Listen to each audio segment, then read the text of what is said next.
अगर आप भी लेना चाहते हैं देश दुनिया की तमाम जानकारी तो आज ही सब्सक्राइब करें हमारे चैनल को। साथ ही नीचे दिए बेल आइकन को जरूर दबाएं ताकि हर अपडेट आप तक पहुंच सके।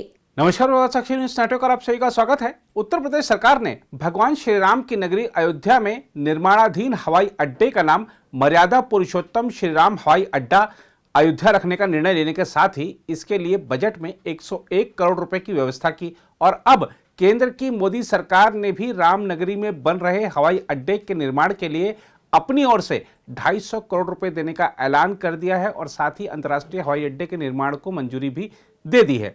केंद्र सरकार के ऐलान पर मुख्यमंत्री योगी आदित्यनाथ ने प्रधानमंत्री नरेंद्र मोदी के साथ ही केंद्रीय नागरिक उड्डयन मंत्री हरदीप सिंह पुरी का भी आभार व्यक्त किया है। मुझे बताते हुए प्रसन्नता है कि अयोध्या में अंतर्राष्ट्रीय पर्यटन को भी विकसित करने के लिए वहाँ पर ढेर सारी संभावनाओं को आगे बढ़ाया जा रहा है। हम सब जानते हैं कि दुनिया के तमाम देशों में भारतीय मूल के नागरिक और भारत के अप्रवासी भारतीय भी बड़ी मात्रा में वहाँ निवास करते हैं। उन सब की भी इच्छा होती है कि अयोध्या आ सकें और इसलिए उत्तर प्रदेश सरकार ने अयोध्या के जो एयर स्ट्रिप थी उसको एयरपोर्ट को इंटरनेशनल एयरपोर्ट के रूप में डेवलप करने का एक प्रस्ताव भारत सरकार के पास भेजा। एयरपोर्ट के निर्माण के लिए लगभग 1000 करोड़ रुपए की राशि प्रदेश सरकार ने भूमि क्रय करने के लिए जिला प्रशासन को उपलब्ध करवाया है और इसमें अधिग्रहण की कार्रवाई तेजी के साथ आगे बढ़ रही है। अब तक 377 एकड़ से अधिक भूमि हम लोग क्रय कर चुके हैं और युद्ध स्तर पर इसे आगे बढ़ा रहे हैं। मुझे ये बताते हुए प्रसन्नता है कि भारत सरकार ने उत्तर प्रदेश सरकार के इस प्रस्ताव को अपना अनुमोदन दिया है और इस हेतु कि वहाँ पे तत्काल 250 वहाँ पे ATR 72 वहाँ पर संचालित हो सके। ATR 72 के जैसे विमानों को संचालन करने के लिए 250 करोड़ रुपए वहाँ के एयरपोर्ट के निर्माण के लिए तत्काल उपलब्ध कराए हैं।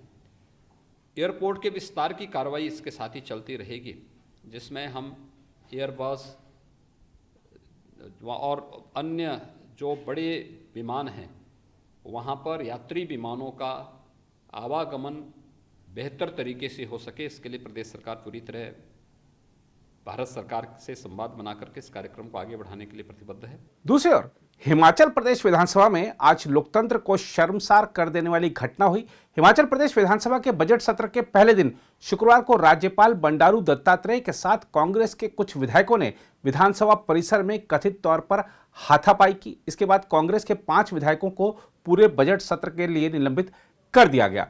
संसदीय कार्य मंत्री सुरेश भारद्वाज द्वारा पेश किए गए विधायकों के निलंबन के प्रस्ताव पर विधानसभा अध्यक्ष विपिन परमार ने विपक्ष के नेता मुकेश अग्निहोत्री सहित कांग्रेस विधायकों को निलंबित कर दिया। दरअसल बजट सत्र के पहले दिन अपना अभिभाषण पूरा कर जब राज्यपाल मुख्यमंत्री जयराम ठाकुर और परमार के साथ अपनी कारों के काफिले की ओर जा रहे थे, तब विपक्ष के कुछ सदस्य स्पीकर के चैम्बर के सामने एकत्रित हो गए और उन्हें रोकने की कोशिश की।